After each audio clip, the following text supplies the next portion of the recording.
नमस्कार दोस्तों, फिर से स्वागत है आपका आपके ही चैनल, आपके ही यूट्यूब परिवार में। अभी कुछ दिनों से रेगुलर बड़ी इलायची के जो भाव हो गए या कोई इन्फॉर्मेशन है आपको नहीं दे पा रहा, उसके लिए माफ़ी, क्योंकि थोड़ा सा व्यस्त था। व्यस्त होने की वजह से रेगुलरली वीडियो नहीं दे पा रहा था। तो देखिए, बड़ी इलायची के ऊपर पूरी चर्चा करेंगे। लेकिन दोस्तों, चैनल पर नए हैं तो चैनल को सब्सक्राइब जरूर कर लीजिएगा, और वीडियो को पसंद आ जाए तो वीडियो को लाइक करना मत भूलिएगा। और लगता हो शेयर के लायक है तो शेयर तो कम से कम कर ही दीजिएगा, क्योंकि चैनल को तो आप लोग ज्वाइन करते नहीं हैं, वीडियो ज़रूर देखते हैं। तो चलिए, आपको सबसे पहले जितनी भी इंफॉर्मेशन है वो सबसे पहले आपको बताते हैं। तो देखिए, प्रेजेंट टाइम के अंदर अगर हम लोग देखें पूरे भारत को लेकर के, तो सिर्फ जो मंदी के दौर में या करेक्शन के दौर में जो चल रहा है वो खाली गुवाहाटी और सिलीगुड़ी है। इसके अलावा कहीं पे भी ज़्यादा करेक्शन करेक्शन तो हर जगह बनेगा ही। करेक्शन तो देखिए, जब कोई भी कम कीमत की चीज़ अगर बहुत ज़्यादा रेट के अंदर चली जाती है तो करेक्शन तो उसके अंदर आना बनता ही है। लेकिन गुवाहाटी सिलीगुड़ी में प्रेजेंट टाइम के अंदर करेक्शन देखने को मिल रहा है, जो मुझे भी समझ में नहीं आ रहा है कि जो रेट दी जा रही है गुवाहाटी से और सिलीगुड़ी से, उन रेटों में तो मेरी नज़र के अंदर, मेरी आंखों के सामने माल खरीदा जा रहा है। उसके बाद में भी ये करेक्शन का दौर जो है कंटिन्यू चल रहा है, 10-10, 20-20 रुपया करके, चाहे वो सिलीगुड़ी हो या फिर गुवाहाटी हो। अब ये किस कारण से हो रहा है ये मुझे तो नहीं पता है, लेकिन मैं अगर ग्राउंड की अगर बात करूं तो मैंने आपको बोला ही है, ग्राउंड के अंदर जो है, जो भाव है, जो खरीदी के जो भाव है, वही भाव इवन गुवाहाटी तो खरीदी के भाव से भी नीचे के भाव देना चालू किया है। क्योंकि गुवाहाटी का मैंने देखा है जो भाव है, उससे ज़्यादा की रेट के, उससे 20 रुपया 30 रुपया ज़्यादा के अंदर तो माल खरीदा जा रहा है। तो आप सोच सकते हैं अब ये क्यों है। हो सकता है इनकी जो डिमांड है गुवाहाटी और सिलीगुड़ी की, वो कम हो गई हो, या फिर इनके निर्यात के ऑर्डर भी शायद कम हो गए हो। लेकिन हम लोग जहाँ तक देखते हैं, जिस भी जगह से ग्राउंड के अंदर, चाहे नेपाल से देखें या सिक्किम से देखें, भूटान का तो मैंने आपको पहले भी बोला था कि भूटान का माल तो आना मुश्किल है, क्योंकि वो मोटा मोटी माल तो बांग्लादेश की तरफ निकल चुका है।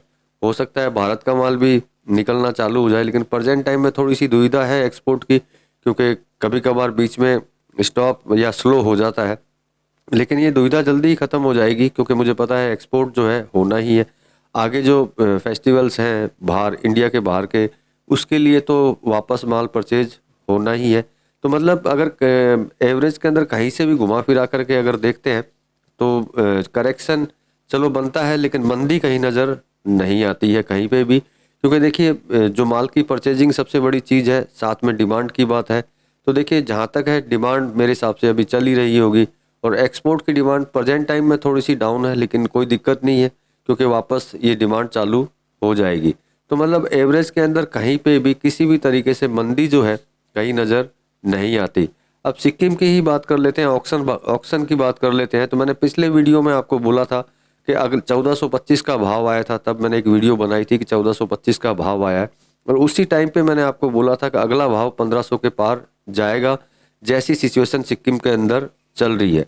तो देखिए, जैसा मैंने बोला था 1500 के पार चला गया, 1537 के ऊपर आया। पिछला जो भाव था वो 1425 के ऊपर था। तो देखिए, जो कैलकुलेशन हम लोग लगाते हैं, कोशिश यही रहती है हमारी कि एग्जैक्ट जो है आपको बताएं, जिससे कि आप अपना प्रोग्राम कर सके कि आपको क्या करना चाहिए और क्या नहीं करना चाहिए। तो देखिए, पिछले ऑक्शन के अंदर मैंने 1500 क्रॉस की बात की थी, आज 1500 क्रॉस ऑलरेडी हो चुका है। और ग्राउंड की बात करें तो मैंने आपको बताया ही है कि आज की डेट में जो प्राइस भाव चल रहे हैं, वो भाव जो है खरीदी से नीचे के हैं, खरीदी से ऊपर के नहीं है। अब ये इन लोगों की बात है, अब इसमें मैं तो कुछ कर नहीं सकता, लेकिन जो एक्चुअल है वो मैंने आपको बता दिया। बाकी जहाँ तक है, जो मेरे नज़र के अंदर जहाँ तक मुझे पता है, मोटा मोटी सभी मंडियों में तेज़ी देखने को मिल रही है।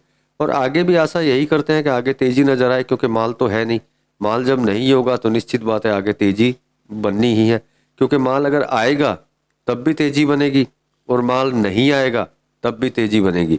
मतलब कि आप किसी भी एंगल से, किसी भी तरीके से अगर आप सोचते हैं, तो सभी तरीकों से आगे तेज़ी देखने को मिल रही है प्रेजेंट टाइम के अंदर। आगे की बात करते हैं भविष्य की, तो भविष्य में तो देखिए, देखने में तो बहुत लंबी तेज़ी लग रही है, लेकिन अपन अगर प्रेजेंट में देखते हुए ही चले तो वही बेहतर होगा अपने लिए, और वही ज़्यादा ठीक रहेगा बिजनेस के लिए भी। आगे नो डाउट तेज़ी है, मैं ये नहीं बोलूँगा आगे तेज़ी नहीं है, लेकिन प्रेजेंट को देख करके आगे की तरफ चलिएगा, जिससे कि कोई नुकसान जो है आपको ना हो जाए।